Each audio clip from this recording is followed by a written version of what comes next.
Hey guys, my name is Layla. Welcome to my YouTube channel. If you're new, hello. If you're not new, welcome back, and I'm glad you're here again. So we're just gonna do the intro quickly and then we're gonna go right back.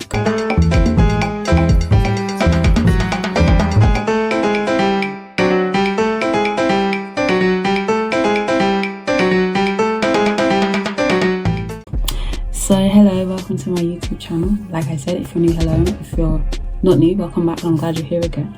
So the last time I was here, I talked about who are your friends part 2, and I was kind of delving deeper into people you should avoid in this life, because not everyone in this life is good. Some people, they're not good influences on you, and you have to kind of know who these people are. I've been asked, why am I emphasizing this topic? No, there's no particular reason. I just feel like because it's a new year, we kind of have to analyze the people that are in our lives. So yeah, today I've been kind of inspired or like advised by somebody to not just talk about friendships but talk about relationships too. So I guess this title will be called Who Are Your Friends Part 3, but not really Who Are Your Friends Part 3. Signs a relationship / and or a friendship has been ordained by God. So yeah, let's get into it now. This light is so nice. Let's get into it now. And yeah, so the last time I was here, I was talking about people you should avoid in this life because they're not good influences on you. So the first one is they're competitive. So these people, they like compete with you everything. They think life is a competition, but it's not a competition. Why are you running? Why are you running? Life is not a competition, and slow and steady wins the race. For example, the hare and the tortoise, right? That even though the hare was faster than the tortoise ended up winning because the hare was tired. So yeah, sometimes slow and steady is better than going fast. Secondly, people that like to gossip. I know sometimes I do like a bit of gossip, but it's not good. Unhappily, vicious gossip travels even faster than you and the truth. Because, you know, gossiping isn't good, and Ephesians 4:29 says that we shouldn't speak illy. Is that illy? We shouldn't speak badly about each other, but we should lift each other up according to we should use our tongues to edify others, to build them in the works of God, to build them in Christ, basically. And so today we're going to be talking about, this is the last part 3, parte 3. This is the last part. And yeah, so today we're going to be talking about who are your friends part 3, or more specifically, signs that a friendship or a relationship has not or has been ordained by God. So yeah, so I guess let's just get into it now, isn't it? Okay, so a sign a friendship has not, or a relationship has not been ordained by God is manipulation. So on my laptop here, I have toxic friends / toxic partners manipulate situations to their advantage, playing mind games and exploiting your vulnerabilities. Let me read that again. Toxic friends manipulate situations to their advantage, playing mind games and exploiting your vulnerabilities. In other words, these people, they use your weaknesses against you. So for example, if I don't have a personal example, for example, say you're not good at, say you kind of you're not a people pleaser, but it's quite hard for you to say no to stuff because you're just really kind. That's just your nature, right? You're just a nice person. And then someone that might be manipulating you, be like, oh yeah, you know that girl, yeah, she says yes to everything, so if you ask her this, if you ask her that, she will do it. And they kind of take advantage of you. They kind of manipulate you, or they use your weaknesses against you. For example, it's hard to think of an example, but these people use your weaknesses against you, or they kind of take advantage of you. So the people take advantage of you, why? They shouldn't be your life, people that take advantage of you. And you just have to make sure that, because I've been taken advantage of in the past. I don't really want to talk about it because I'm quite a nice person. In the past, I kind of used to say yes to a lot of things, and I realized nowadays it's easy for me to say no, not all the time, but it's a lot easier for me to say no than yes. And that's actually quite good, because I think you should just stand your ground, basically. You should never say yes to something that you really want to say no to. You should never say no to something that you want to say yes to, basically. So yeah, so manipulation is one of the signs that someone has not been ordained by God. A friendship has not been ordained by God. They use your weaknesses against you. They manipulate situations to advantage. So for example, if you're fighting with someone and something is clearly their fault, they kind of turn things around. So if you're mad at someone because they arrive late to the party, not a party, I don't know, they arrive late to someone and it's like the 5th time they've been late. I'm like, excuse me, why are you always late? Like, I'm tired of the way you're being late. I'm tired. You guys you're always arriving late to stuff and it's starting to bother me and I don't like it. I really don't like it. I wish I would really appreciate it if you started arrive places on time. And then the person that you're talking to, they're like, excuse me, it's not that I'm late. It's that the place where we are having these things is too far. It's too far for me. And I just can't. Like, I can't drive there. It's too far. But they know that they're always late. They just kind of twist it around to their advantage. Instead of admitting that they're always late, they're like, oh no, it's not that I'm late. It's that the place is too far. Even if it is far, you can exactly that the place being far is even a sign that there's even more of a sign why you should arrive on time. Like, it doesn't make sense. But yeah, so manipulation is one, and I'm about to find a verse right now. Oh, that's a good one. 2 Corinthians 11:14. And no wonder, for even Satan disguises himself as an angel of light. Yeah, so some people the verse I said was 2 Corinthians 11:14, and it says, and no wonder, for even Satan disguises himself as an angel of light. So this is kind of saying some people in life, they're kind of like, I was going to say Satan in disguise, but I don't know what else to say. So yeah, so people that like kind of manipulate you or kind of drag you down, kind of make you feel bad about yourself, like, and they constantly do it and they know they're doing it. Maybe it's a sign that, they're not meant to be in your life. They're not right for you. Maybe, yeah. So people are just like deliberately going to bring you down. So people are going to manipulate you. So people are going to, lead you astray. What? Katie, this is your night.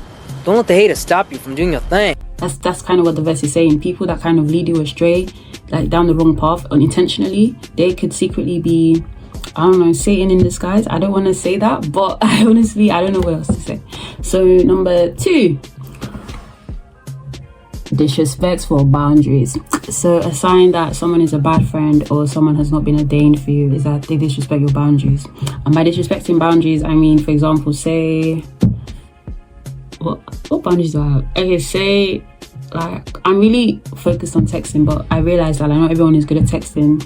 Not everyone is good at like calling each other, and that's fine. That's something I've noticed, like, because I'm a big texter. Like, if you text me, I will text. It depends. Sometimes I can send paragraphs to people. It depends on who the person is, and someone else may not like texting. But throughout time, I've noticed that even though like people show that they care about you in different ways, they may not be the best at texting. They may not like talk to you frequently, but when you need something, when you need someone to talk to, they are there. So it's not right for me to like focus. It's not right for me to just like focus on texting, Anyway, disrespectful boundaries. They disregard your boundaries, whether it's your time, personal space, or feelings. And it kind of links to like the other one. When that example I used when I said like someone is always late to stuff. That's kind of like disrespecting boundaries.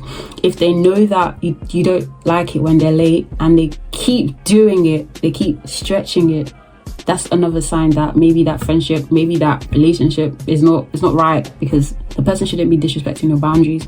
The person also shouldn't challenge your boundaries either. Like, if you have specific boundaries in place and these people are challenging them or they make you feel bad about them. So for example, say you like it if you like it when you like confront your feelings to each other. You like it when you can talk to each other about your feelings. If someone does something wrong, you like it when you can address that person. But then they make it seem like, oh, we don't need to talk about feelings. What are you trying about? We don't need to talk about feelings, please. I saw the truth.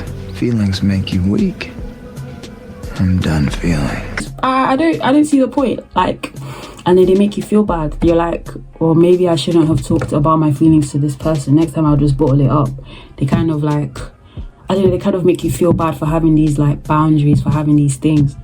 And you don't want people to make you feel bad, People should lift you up. They should like edify you in the spirit. So if someone disrespects your boundaries and if they're like constantly manipulating you, or even like unconsciously, sometimes people unconsciously manipulate you. So if someone's disrespecting your boundaries, if someone doesn't really like care about you, if someone is taking advantage of you, if someone is manipulating you, these are signs that maybe this person is not right for you, not just in terms of friendship, but also in terms of relationships as well. Another one-sided relationship. Yeah, that one's quite big. One-sided friendship, one-sided relationship. The friendship feels lopsided with one person consistently taking more than they give. And I know this very, very well. Like, By one-sided relationship, I mean like you're the only person that's calling, texting, stuff like that. And there are some times in life where maybe the other person is like genuinely busy, or like they're going through something and they cannot respond. But if you're the person that's constantly like putting like more effort than the other person, that's a sign that maybe that's not right for you. That's a sign that maybe the person isn't right for you, because Amos 3:3 says, how can two people walk together unless they're in agreement? How can two people like walk together? Like that's basically saying you either put like 100%, you should put 100%, they should put 100%, or you should put like, if it's not 100, maybe 80 or 90, and then they should put 80 or 90. You should not be putting, you should not be putting 70 and they put 20, because I feel like people that put 20%, but no, some people put 20%, some people put 20% and they're not like aware, but some people put 20% and they know that they're doing it. That's what and you shouldn't like, what was I gonna say, you shouldn't put too much of yourself, because you only hurt yourself more in the process. And you don't want people taking advantage of you. You don't want people thinking like, oh well, she's always there, she's always checking on me, I can take it for granted because I know she'll always be there. You should never like, you should be careful about who you give your kindness to, because throughout the years I've learned that not everyone deserves your kindness. Not everyone deserves love, but not everyone deserves like your kindness specifically. So if I extend my kindness to you, if I extend kindness to you, if I check on you, it means that I care about you. But then if I realize that, oh, maybe I'm chasing this person more than I'm supposed to, or I feel like this relationship is one-sided, then I'll most likely just like drop the relationship. So yeah, we've talked about people that maybe aren't like ordained by God to be in your life. They manipulate you. And in the previous one, they manipulate you, they're kind of jealous of you, they're competitive, they disrespect your boundaries, the friendship feels lopsided or like one-sided. I'm going to do one more because we're clocking like 12 minutes now. Constant criticism. A toxic friend or toxic person often belittles you, criticizes your choices, and undermines your self-esteem. So, constant criticism. If someone in your life is constantly criticizing you, or if like you're in a relationship and the person is always criticizing you, everything you do, they make you question yourself, they make you feel bad, you're happy about something, and then all of a sudden they're like, oh well, that's not that great, I could have done better. Or they kind of undermine your accomplishments, stuff like that. You don't need that type of person in your life. You shouldn't, like I said, people should be in your life because they want to lift you up, not because they want to bring you down. Stop criticizing me!